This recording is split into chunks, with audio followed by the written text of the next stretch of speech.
हरे कृष्णा राधे राधे। श्री राधा चरितमृत भाग 135 प्रसंग कुरुक्षेत्र में प्रेमियों का महाकुंभ। हे बज्रनाथ, मैं पूर्व में भी कह चुका हूँ कि कुरुक्षेत्र में सूर्य ग्रहण के कारण सब आए थे, पर हरिप्रिया श्री राधा रानी भी आ रही हैं। ये जब सुना तो सब दौड़ पड़े थे कुरुक्षेत्र की ओर। अर्जुन तो इसी दिन की प्रतीक्षा में ही थे। इंद्रप्रस्थ हस्तिनापुर कुरुक्षेत्र के पास में ही है, इसलिए पांडवों को आने में कोई दिक्कत भी नहीं थी। अर्जुन ही विशेष आग्रह करके अपने समस्त परिवार को लेकर आ गए थे। साथ में द्रौपदी भी थी। द्रौपदी को दर्शन करने थे। श्री राधा रानी के ग्रहण का स्नान हो गया था, अब बारी थी दान पुण्य इत्यादि करने की। एक यज्ञ का आयोजन भी वासुदेव जी ने रख दिया था, जिस यज्ञ का पुरोहित हम दोनों को बनाया गया, आचार्य गर्ग और मैं महर्षि शांडिल्य। मैं बहुत प्रसन्न था। आचार्य गर्ग और मैं दोनों बड़े प्रेम से मिले थे। हम लोगों में विनोद भी हुआ। फिर यज्ञ की तैयारियों में हम सब जुट गए। वृंदावन के शिविर में मैया यशोदा के पास कृष्ण की मुख्य अष्टपट रानियां बंधन करने के लिए गई थीं। मैया यशोदा के आनंद का कोई ठिकाना नहीं था। कृष्ण पत्नियों ने मैया यशोदा को सजाया, साड़ी पहनाई, सुंदर सुंदर बना दिया। अरे मोह मूढ़ी को सजाए के कहा करोगी, मैया हंसती है। रुक्मणी को मैया यशोदा की ब्रजभाषा बहुत प्रिय लगती है, तो बार बार कहती हैं मैया मैया से, फिर हंसती हैं। तुम्हारे छोरा नहीं हैं, बता दो कितने छोरा छोरी हैं तुम सबके। मैया यशोदा के मुख से यह सुनकर सब हंसी, खूब हंसी। 10 छोरा हैं और 1 छोरी है। रुक्मणी भी मैया की भाषा में ही थोड़ा बोली, तो सबने हंसकर रुक्मणी के लिए तालियां बजाईं। मैया यशोदा हंसती हुई बोली, तेरे ही 11 हैं कि सबन के ये कहते हुए खूब हंस रही थी रुक्मणी जी। फिर तो बहुत होंगे उंगली में गिनते हुए बोली, मैया 90 बालक हो गए हैं। मैया की बात पर हंसते हुए सब बोली, मैया 16,108 हैं हम सबके मिला के। मैया हंसी, ओहो नहीं मैया, ये तो ईमानदारी के ब्याह है तेरे लाला के। सत्यभामा आंखें मटकाते हुए रुक्मणी से बोली, आप तो सीख गई ब्रजभाषा। सत्यभामा की बात सुनकर रुक्मणी ने कहा, अब मैं उनसे इसी भाषा में बात करूंगी, वो बहुत खुश होंगे। रुक्मणी ने ये कहते हुए फिर मैया यशोदा को प्रणाम किया और चरण चापन करने लगी थी। ओहो, नंदराय जी आगे बढ़कर चरण छूने चाहे वसुदेव जी ने, पर नंद बाबा किसी से अपने पाँव नहीं छुपाते हैं। वैसे वसुदेव जी छोटे हैं नंद बाबा से, पर साधु स्वभाव के कारण किसी को भी अपने चरण इन पाँव बाबा ने छुपाने नहीं दिए। नंदराय जी को वासुदेव ने यज्ञ में विशेष निमंत्रण दिया था। वासुदेव को अपने हृदय से लगा लिया नंद जी ने, और दोनों के ही अश्रु बहने लगे थे। मैं अपराधी हूँ, आपका मुझे क्षमा करें हे पूज्य नंदराय जी।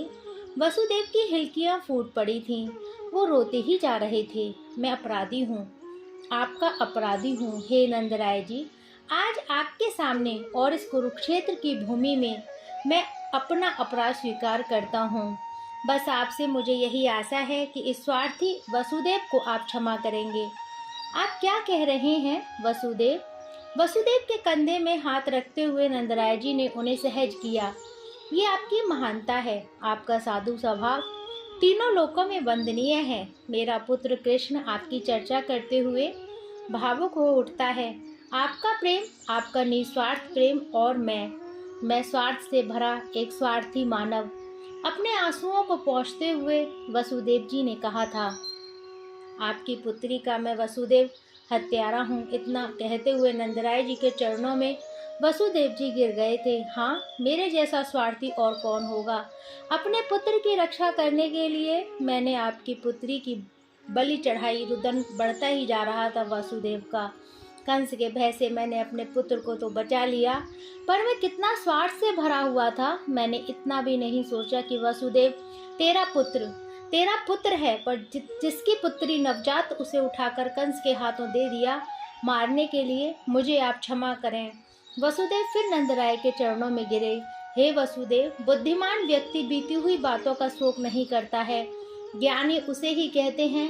हे वसुदेव, जो बीती बातों का शोक नहीं करता और आने वाले समय को लेकर भयभीत नहीं होता, उसे ही ज्ञानी कहा गया है। हे वसुदेव, शोक को त्यागो और यज्ञ के कार्य में लगो, हम सब तुमसे प्रसन्न हैं। मुस्कुराते हुए वसुदेव को फिर अपने हृदय से लगाया नंदराय जी ने। यज्ञ प्रारंभ हो रहा था। वसुदेव ही मुख्य यजमान थे। मैं महर्षि शांडिल्य उस समय चकित हो उठा जब यज्ञ में सप्त ऋषि भी पधारे। मैंने और आचार्य गर्ग ने उन सबको आसन दिया और प्रणाम किया, पर मैंने देखा सप्त ऋषियों को इस यज्ञ में कोई प्रयोजन ही नहीं था। उनका ध्यान न मंत्र की ओर था, न स्वाहा न स्वधा की ओर। वो सब इधर उधर दृष्टि घुमा रहे थे। सप्तऋषि इतने चंचल, मेरे मन की बात को वो समझ गए थे, इसलिए मुस्कुराए और मेरे पास आकर धीरे से बोले, महर्षि शांडिल्य, हम तुम्हारे यज्ञ में नहीं आए हैं, बस एक ही लोभ हमें यहाँ खींच लाया है। कौन सा लोभ ऋषि? मैंने पूछा। उन सनातन प्रेमियों का दर्शन हो जाए। महर्षि, निकुंज में हमारा प्रवेश नहीं है, इस बार अवतार हुआ है तो दर्शन कर लें। वैसे वृंदावन में हमने महाराज के उस समय में दर्शन किए थे, पर इस कुरुक्षेत्र में 100 वर्ष के लंबे वियोग पश्चात दोनों मिले हैं। हम अपने नेत्रों को शीतल करने आए हैं। हम उन युगल वर के दर्शन करके अपनी तपस्या को धन्य करने आए हैं। कहाँ है श्री राधा श्याम सुंदर? शांत परम शांत ऋषि भी आज प्रेम की उन्मत्तता के कारण चंचल हो उठे थे। मैंने उन सबको आदर सहित कहाँ आने वाले हैं, आप दर्शन करके ही जाइएगा। मेरी बात सुनकर सप्तऋषि बहुत प्रसन्न हुए और युगल सरकार के दर्शन की प्रतीक्षा करने लगे थे। बलराम, मुझे मैया यशोदा से मिलना है, पर अकेले कैसे जाऊं? मेरी मैया मुझसे पूछेगी, तेरी बहू कहाँ है? रेवती को साथ में लेकर मैया यशोदा के पास बलराम पहुंच गए थे। दुख होता है, आजकल द्वारिका से चलते समय कृष्ण ने मुझसे कहा था, आर्य आप चलेंगे कुरुक्षेत्र, बस इसी बात का दुख होता है। दाऊ दाऊ दादा कितने प्रेम से बोलता था वृंदावन में, पर द्वारिका आते ही मैं आर्य बन गया। मैं अगर मना कर देता कुरुक्षेत्र आने के लिए तो मुझसे कोई जिद करने वाला था भी नहीं, इसलिए मैंने शीघ्र ही कह दिया, मैं तो जाऊंगा। मुझे कुरुक्षेत्र से क्या मतलब, मुझे सूर्य ग्रहण से भी कोई प्रयोजन नहीं था। विशाल यज्ञ का आयोजन ग्रहण पश्चात पिताजी रखने वाले हैं, पर मुझे यज्ञ से भी मतलब नहीं है। मुझे मिलना है अपनी मैया यशोदा से, बाबा से, मेरी कन्हैया की राधा से। मैं गया था वृंदावन, उफ 2 महीने रहा वहाँ। सब एक ही बात पूछते थे, कब आएगा कन्हैया? मैं क्या उत्तर देता? सपना जैसा लगता है सब कुछ। 2 महीने में मैंने वो सब पाया जो आज तक नहीं पा सका हूँ मैं। संकर्षण, दाऊ मैया यशोदा ने देखा तो आनंद से बोल उठी। दाऊ और रेवती दोनों ने मैया की चरण वंदना की थी। ये तेरी बहू है? सिर में दोनों हाथ रखते हुए आशीर्वाद दे रही थी मैया। हाँ मैया, ये तेरी बहू है, दाऊ ने मुस्कुराते हुए कहा। क्या नाम है तेरा? मैया ने पूछा था। बलराम ने कहा, रेवती। ये गूंगी है, मैया विनोद करती हैं। रेवती धीरे से बोली, रेवती। दाऊ सुंदर तो बहुत है तेरी बहू, पर यशोदा जी को सोच रही हैं। मैं सतयुग की हूँ, रेवती ने स्वयं कहा। क्या? यशोदा मैया चौंक गई। तू सतयुग की है? हाँ, मुझे तो पता ही नहीं। मेरे पिताजी रेवत राजा, उनकी पुत्री हूँ। मैं तो छोटी थी उस समय। मेरे पिताजी को कन्यादान की जल्दी थी, क्योंकि वो मुझसे मुक्त होकर तप करना चाहते थे। रेवती मैया यशोदा को अपने बारे में बताने लगी थी। मेरे पिता रेवत राजा मुझे अपने साथ ले गए और ब्रह्मलोक ब्रह्मा जी के पास आकर जाकर बोले, मेरी पुत्री के लिए वर बताओ। मेरे पिता को क्या पता था कि पृथ्वी में तो कई युग बीत चुके हैं। ब्रह्मा जी ने बात समझाई और हमें पृथ्वी में भेज दिया। जब हम पृथ्वी में आए तब द्वापर युग चल रहा था, द्वापर भी बीतने जा रहा था। द्वारिका में आपसे मेरे पिताजी मिले और मेरा विवाह हो गया। मैया यशोदा रेवती की बातें सुनकर चकित थी। तभी रोहिणी माँ आ गई। जीजी सजल नयन से बंदन किया यशोदा मैया को।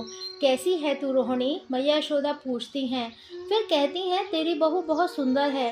द्वापर युग में कोई छोरी नहीं मिली, दाऊ को सतयुग की ले आया। ये कहते हुए दोनों माताएं खूब हंसती रहीं। यज्ञ में चलिए, आपको बुलवाया है। सैनिकों ने आकर सूचना दी, चल पड़े। सब यज्ञ मंडल की ओर।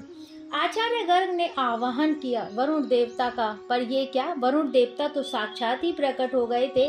कुबेर का आवाहन किया, आचार्य गर्ग ने, साक्षात कुबेर ही प्रकट हो गए थे। इंद्र का आह्वान किया, ये क्या, हाथ जोड़ते हुए इंद्र उस यज्ञ में प्रकट हो गए थे। आप सब देवता आसन ग्रहण करें, पर मैं आचार्य गर्ग आप सब देवताओं से प्रार्थना करके एक प्रश्न करना चाहता हूँ। देवताओं ने प्रश्न पूछने की अनुमति दी। सतयुग में इस तरह से देवता अपना भाग स्वीकार करते थे, पर ये तो द्वापर युग है, वो भी खत्म होने को आया है, कलयुग प्रारंभ होने वाला है। आप इस तरह प्रत्यक्ष पधारे हैं, कारण मैं जान सकता हूँ? आचार्य गर्ग ने पूछा था। हमें युगल सरकार के दर्शन करने हैं, हमें श्री राधा रानी और श्याम सुंदर के दर्शनों का लाभ लेना है बस। देवता इतना बोलकर मौन हो गए थे कि तभी सामने से आ रही थी नीली साड़ी में गौर वर्णी, तपते स्वर्ण की तरह जिनके देह का रंग है दिव्य छवि श्री राधा रानी जब पधारी और उधर से पधारे श्याम सुंदर। सबकी दृष्टि श्री राधा में जाकर रुक गई थी। देवता सब जय जयकार कर उठे थे। सप्त ऋषियों ने मंगल गान के साथ स्तुति करनी शुरू कर दी थी। चारों ओर दिव्य ध्वनि हो रही थी। श्री श्री वृंदावनेश्वरी श्री राधा रानी की जय जय हो, श्री निकुंजेश्वरी श्री राधा रानी की जय हो। चारों ओर ही यही युगल मंत्र गूंज रहा था। राधे कृष्ण कृष्ण कृष्ण राधे राधे, राधे श्याम श्याम श्याम राधे राधे। अब इससे आगे का प्रसंग कल। जब तक के लिए हरे कृष्णा, राधे राधे।